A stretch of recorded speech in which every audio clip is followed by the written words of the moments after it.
O circuito resistivo, como indica o próprio nome, é um circuito com características puramente resistivas. Podemos observar um exemplo de um circuito resistivo através da figura. Quando energizamos este circuito, surge uma corrente elétrica que percorre a resistência, fazendo surgir uma tensão em seus terminais. A tensão e a corrente não apresentam defasagem, portanto, os pontos de máximo e do mínimo ocorrem no mesmo instante de tempo. Como foi dito anteriormente, neste circuito a tensão e a corrente não apresentam defasagem, conforme representado no gráfico. Observe como os pontos máximo, zero e mínimo das duas formas de onda coincidem. Analisando o gráfico, é possível escrever a equação para a corrente no circuito. Também, nesta análise, podemos escrever a equação para a tensão na mesma situação. Aplicando a lei de Ohm, podemos calcular o valor da resistência, conforme a fórmula apresentada. Observe que, devido à inexistência de defasagem entre tensão e corrente, a parte imaginária é igual a zero. O circuito capacitivo, também como o próprio nome indica, é um circuito com característica capacitiva, ou seja, apresenta uma defasagem de 90 graus entre a tensão e a corrente. Isto é, enquanto o circuito estiver ligado, a corrente está adiantada em relação à tensão. Isso ocorre porque, ao ligarmos o circuito, o capacitor encontra-se totalmente descarregado. Assim, a tensão em seus terminais é zero ou nula e a corrente é máxima. Este circuito está representado no slide. Analisando o comportamento deste circuito, observamos que, quando a tensão sobre o capacitor for nula, a corrente será máxima, e da mesma forma, quando a tensão for máxima, a corrente será nula, conforme podemos observar através do gráfico. Repare que a corrente está sempre adiantada 90 graus em relação à tensão. Analisando o gráfico, é possível escrever a equação para a tensão no circuito. Também nesta análise, podemos escrever a equação para a corrente neste circuito. A oposição ou resistência que o capacitor oferece à passagem da corrente elétrica recebe o nome de reatância capacitiva, representada por Xc, e sua unidade de medida é o ohm. A reatância capacitiva depende fundamentalmente da frequência do sinal elétrico aplicado ao circuito e pode ser calculada através dessa fórmula. Aplicando a lei de Ohm, podemos calcular o valor da reatância capacitiva deste circuito, conforme exemplificado na equação. Conhecendo os valores da tensão e da corrente, que foram calculados anteriormente, podemos montar o diagrama fasorial do circuito, conforme mostrado na figura. Observe que a corrente está adiantada 90 graus em relação à tensão. Neste exemplo, como a frequência é igual a 60 Hz, podemos obter o valor da capacitância do circuito, utilizando esta fórmula. Substituindo os valores na equação, obtemos a capacitância, que é igual a 0,0000663 Faraday, ou multiplicando por 10 a sexta, é igual a 66,3 microfaraday. O circuito indutivo, da mesma forma que nos dois casos anteriores, como o próprio nome indica, é um circuito com característica indutiva, ou seja, assim como o circuito capacitivo, apresenta uma defasagem de 90 graus entre a tensão e a corrente. Porém, neste caso, enquanto o circuito estiver ligado, a corrente está atrasada em relação à tensão. Isso ocorre porque, ao ligarmos o circuito, ou seja, no instante t0, o indutor encontra-se totalmente desenergizado. Então, a corrente nesse componente é zero ou nula, enquanto toda a tensão do gerador está aplicada em seus terminais.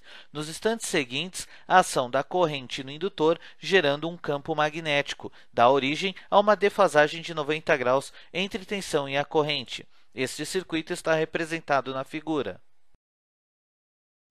Analisando o comportamento deste circuito, observamos que, quando a tensão sobre o indutor for nula, a corrente será máxima. Da mesma forma, quando a tensão for máxima, a corrente será nula, conforme podemos observar através do gráfico. Repare que a corrente está sempre atrasada 90 graus em relação à tensão. Analisando o gráfico, é possível escrever a equação para a tensão no circuito.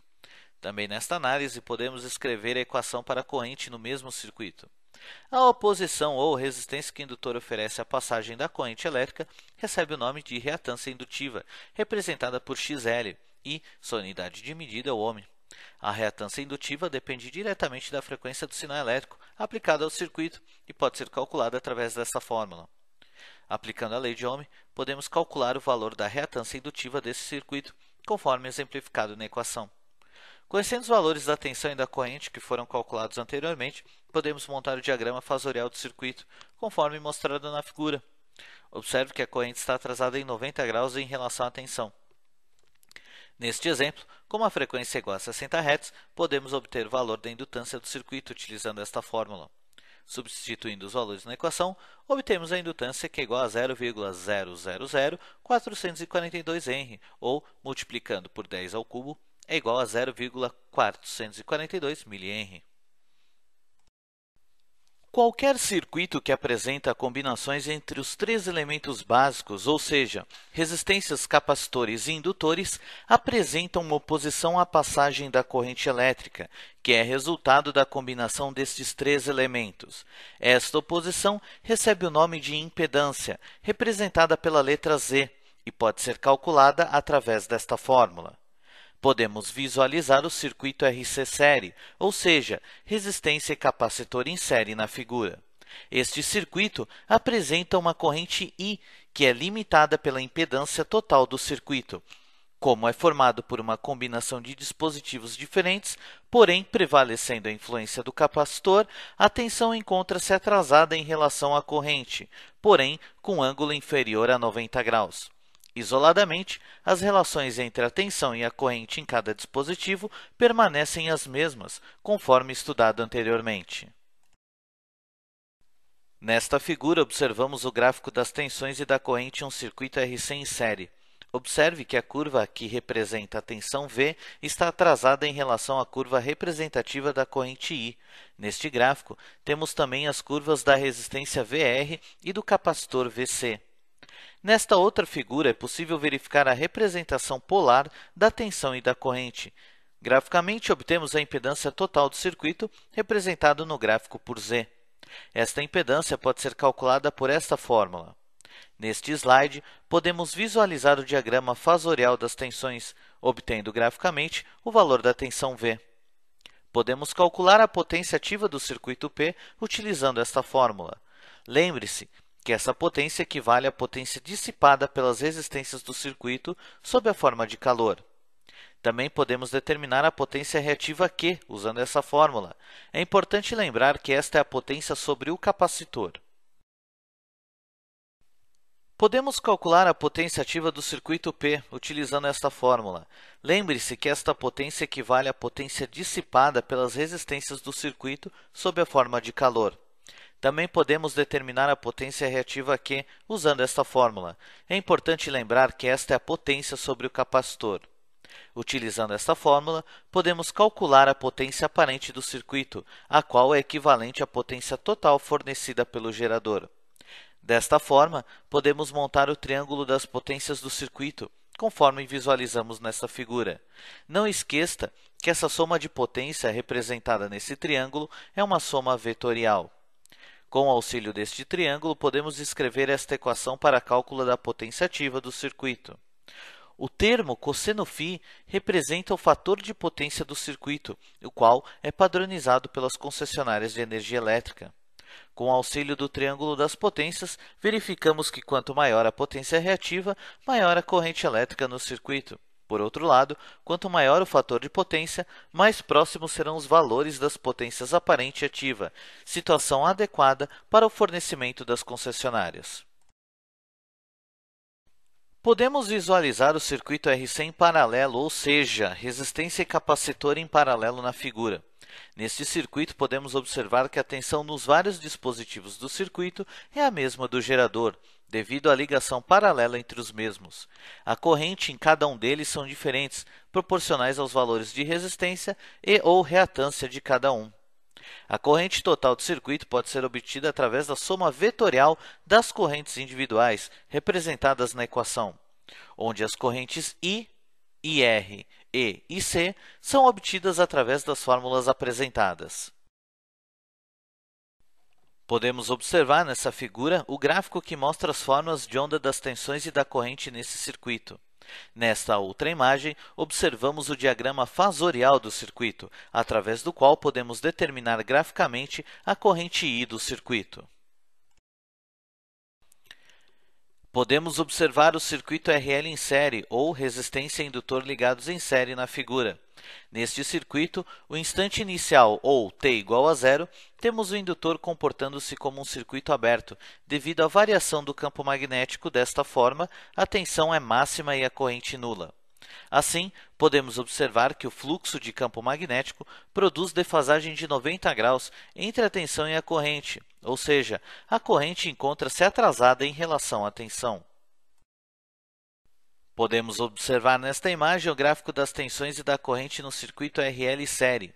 Repare que a corrente está atrasada em relação à tensão. Nesta outra figura, temos a representação polar da tensão e da corrente, possibilitando determinar a impedância Z graficamente.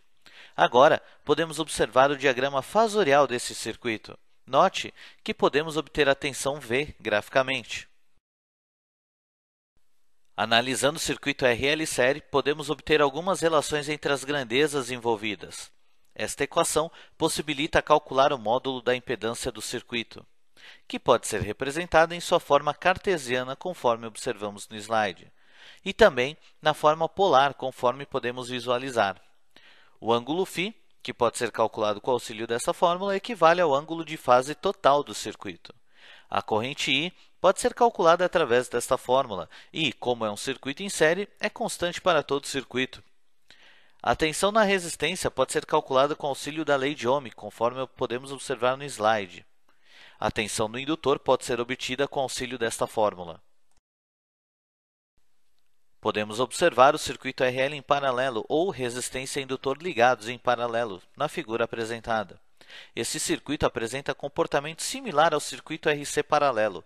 Neste caso, a corrente no indutor está defasada de 90 graus em relação à tensão do gerador, enquanto a corrente total apresenta uma defasagem menor. Neste gráfico, é possível observar as formas de onda das tensões e correntes no circuito RL paralelo. Observe que a corrente I está atrasada em relação à tensão. A corrente I no circuito pode ser obtida através desta forma, não esquecendo que é uma soma vetorial.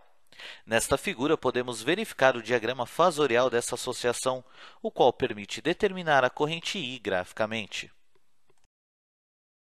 Uma das principais aplicações dos circuitos RC e RL em série são os filtros passivos.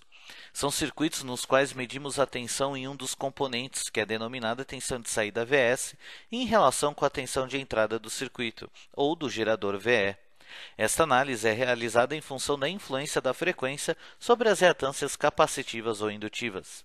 A relação entre as tensões de saída e entrada é denominada ganho de tensão, representada por AV, e pode ser expressa através desta relação.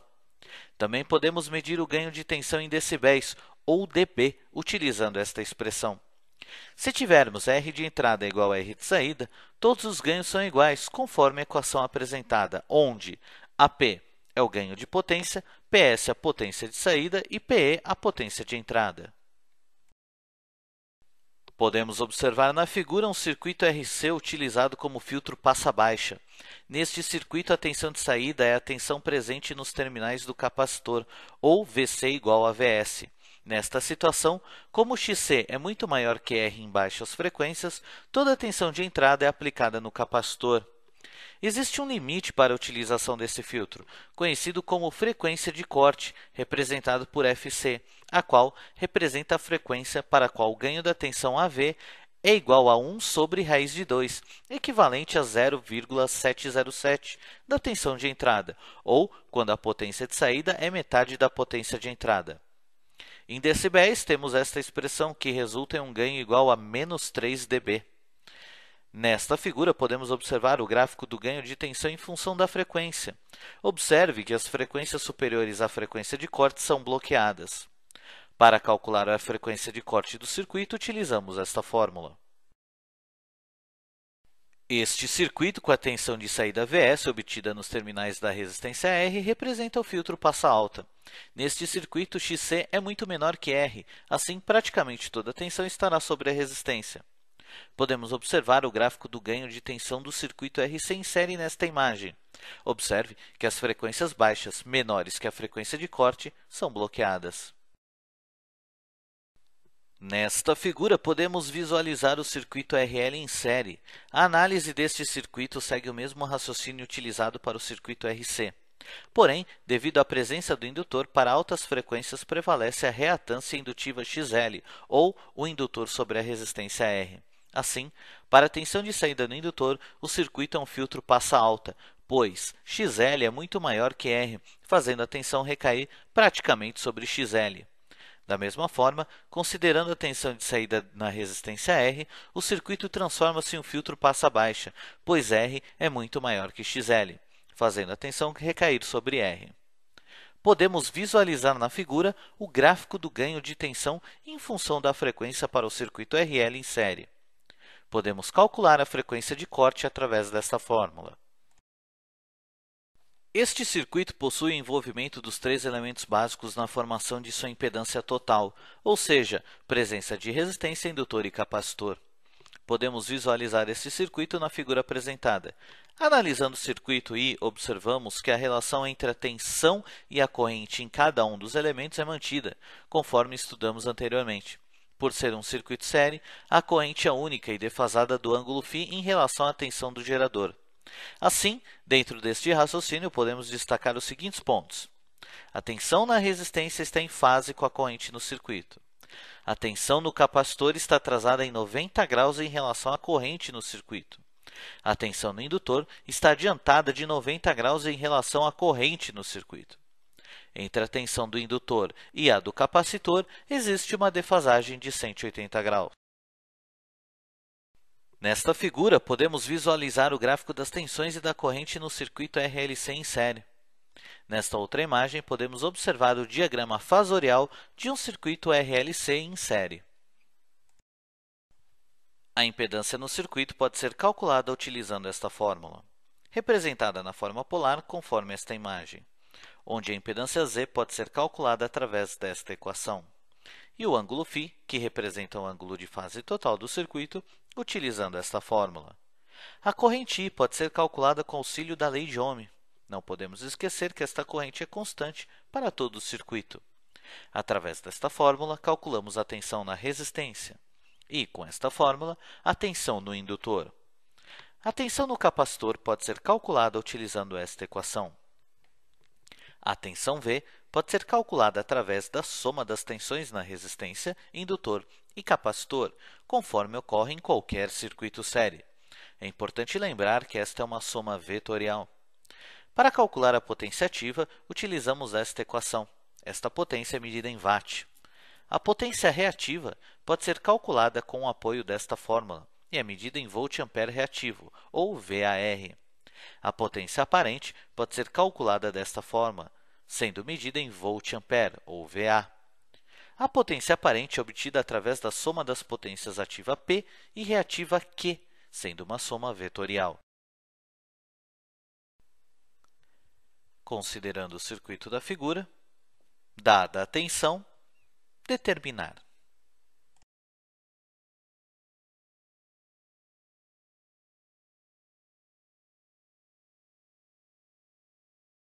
Conhecemos o valor de Xc, que é um dado apresentado no próprio circuito.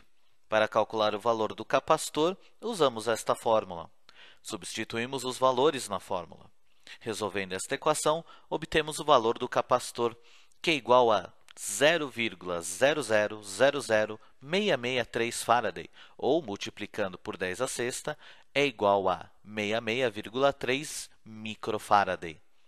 Utilizando o mesmo raciocínio, verificamos que o valor de XL, que também é um dado representado no próprio circuito. Para calcular o valor do indutor, utilizamos esta fórmula. Substituímos os valores na fórmula. Resolvendo esta equação, obtemos o valor do indutor, que é igual a 0,1857 Henry, ou, multiplicando por 1000, é igual a 185,7 mH. A impedância Z na forma cartesiana segue esta expressão. Substituímos os valores na expressão, que fica desta forma. Efetuando a subtração apresentada na expressão, temos a impedância Z do circuito na forma cartesiana. Para calcular o valor da impedância Z no circuito, usamos essa fórmula. Substituímos os valores na equação. Resolvendo esta equação, obtemos a impedância Z do circuito, que é igual a 50 ohms. Para determinar o ângulo φ, usamos esta fórmula. Substituímos os valores na fórmula. Resolvendo esta equação, obtemos o valor do ângulo φ, que é igual a 36,87 graus. Conhecendo o valor de z e o ângulo φ, podemos apresentar a impedância z na forma polar. Para calcular a corrente no circuito, utilizamos a lei de Ohm. Substituímos os valores na fórmula. Resolvendo esta equação, determinamos o valor da corrente I. Para montar a equação de IT, utilizamos esta expressão. Substituímos os valores, obtendo a equação de IT para o circuito. Agora, para calcular as tensões na resistência, no capacitor e no indutor, utilizamos a lei de Ohm. Para determinar a tensão na resistência, usamos esta fórmula. Substituímos os valores na equação. Resolvendo a equação, obtemos a tensão na resistência. Da mesma maneira, para determinar a tensão no indutor, usamos esta fórmula. Substituímos os valores na equação. Resolvendo a equação, obtemos a tensão no indutor. Para determinar a tensão no capacitor, também usamos esta fórmula. Substituímos os valores na equação. Resolvendo a equação, obtemos a tensão no capacitor. Conhecendo todas as tensões, ângulos de fase e a corrente envolvidos no circuito, podemos montar o diagrama fasorial do circuito, o qual apresenta-se conforme esta figura. Agora vamos calcular as potências. A potência aparente S pode ser calculada com auxílio desta fórmula. Substituímos os valores na equação. Resolvendo a equação, obtemos a potência aparente S. A potência ativa P pode ser calculada através desta fórmula. Substituímos os valores na equação. Resolvendo a equação, obtemos a potência ativa P. Outra maneira de calcular a potência ativa P dá-se através desta equação. Substituímos os valores na equação. Resolvendo a equação, obtemos a potência ativa P. Observe que não importa qual fórmula utilizada, o resultado é o mesmo. A potência reativa Q pode ser calculada utilizando esta fórmula. Substituímos os valores na equação. Resolvendo a equação, obtemos a potência reativa Q. O circuito RLC em paralelo pode ser observado na figura. Para determinar a impedância total do circuito, utilizamos o mesmo processo para associação de resistores em paralelo. As características individuais dos componentes do circuito são mantidas, porém é importante salientar que a referência passa a ser a tensão, que nesse circuito é o componente fixo, ou a mesma para todos os dispositivos. Nesta figura, podemos observar o gráfico das tensões e da corrente em um circuito RLC em paralelo. Para calcular a corrente em cada componente do circuito, usamos a lei de Ohm. Podemos verificar as fórmulas para cálculo das correntes nesta imagem. A corrente total do circuito pode ser calculada através da soma das correntes de todos os componentes do circuito, lembrando que esta é uma soma vetorial. Em um circuito RLC paralelo ou série, quando os efeitos do capacitor e do indutor se anulam, temos uma situação conhecida como ressonância. Neste caso, o circuito tem característica puramente resistiva. Esta situação ocorre em uma determinada frequência. Esta frequência é conhecida como frequência de ressonância, representada por F0, e pode ser calculada através dessa fórmula.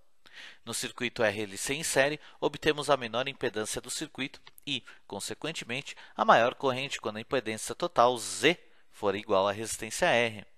Considerando a tensão V e a corrente zero, as tensões nos componentes do circuito apresentam-se desta forma. Porém, neste caso, como a reatância indutiva e a reatância capacitiva são iguais, a tensão no capacitor é igual à tensão no indutor. Portanto, a tensão no resistor é igual à tensão no gerador. Neste circuito, as potências aparente e ativa são iguais e podem ser obtidas através desta fórmula. Como as potências aparente e ativa são iguais, concluímos que o fator de potência do circuito é igual a 1. Desta forma, a potência reativa Q é igual a zero. Vamos fazer um exemplo de aplicação. Neste exercício, vamos determinar a frequência de ressonância para um circuito RLC em série. Os componentes do circuito têm esses valores. Vamos utilizar esta fórmula para realizar o cálculo da frequência desejada. Não podemos esquecer que a indutância deve estar em R. Portanto, fazemos o acerto de unidades, dividindo 50 mR por 1000 ou multiplicando esse valor por 10 a menos 3. Desta forma, a capacitância deve ser transformada para Farad. Assim, dividimos 2000 microfarad por 1 milhão, ou multiplicamos esse valor por 10 a menos sexta. Após os acertos das unidades, substituímos os valores na fórmula. Resolvendo a equação, obtemos a frequência de ressonância, que é igual a 15,92 Hz. As concessionárias estabelecem um limite para o fator de potência que deve ser obrigatoriamente maior que 0,92, sob pena de aplicação de multa, quando este limite for desrespeitado, pois implica em maior consumo de corrente da rede de distribuição. Uma instalação elétrica industrial ou comercial é equivalente a um circuito RLC paralelo, devido à presença de muitos componentes indutivos, tais como os motores, transformadores, reatores. Desta forma, quando maior a influência dos capacitores e indutores no circuito, menor o valor do fator de potência, ou ainda, quanto maior a potência reativa do circuito, menor o valor do cosseno φ. Para corrigir esta situação, acrescentamos capacitores em paralelo ao gerador do circuito, com o intuito de eliminar ou reduzir os efeitos indutivos da instalação e, consequentemente, aumentar o fator de potência. Esta ação é fundamentada no fato de capacitores e indutores têm defasagem de 180 graus entre si, portanto, anulando seus efeitos no circuito, conforme estudado anteriormente. Nesta figura, podemos verificar o diagrama fasorial do circuito. Analisando o diagrama fasorial, podemos obter a potência reativa através dessa fórmula, onde Q representa a potência reativa inicial, QC representa a potência reativa do capacitor e Q é igual à potência reativa final. O valor do capacitor pode ser obtido através dessa fórmula, onde P é igual à potência ativa. Neste exercício, vamos determinar o capacitor para corrigir o fator de potência de um circuito para 0,95. São dados do circuito. Através da relação arco-cosseno φ, vamos determinar o ângulo φ1. Da mesma forma, vamos determinar o ângulo φ2. A potência deve estar em watts para ser utilizada na fórmula, então vamos multiplicar 2,2 kW para transformar em watts. Para calcular o capacitor, vamos utilizar esta fórmula. Substituímos os valores na fórmula. Desenvolvemos esta equação. Efetuando as operações, vamos obter o valor do capacitor, que é igual a 0,0000506 Faraday, ou multiplicando por 10 a sexta, é igual a 50,6 microfaraday.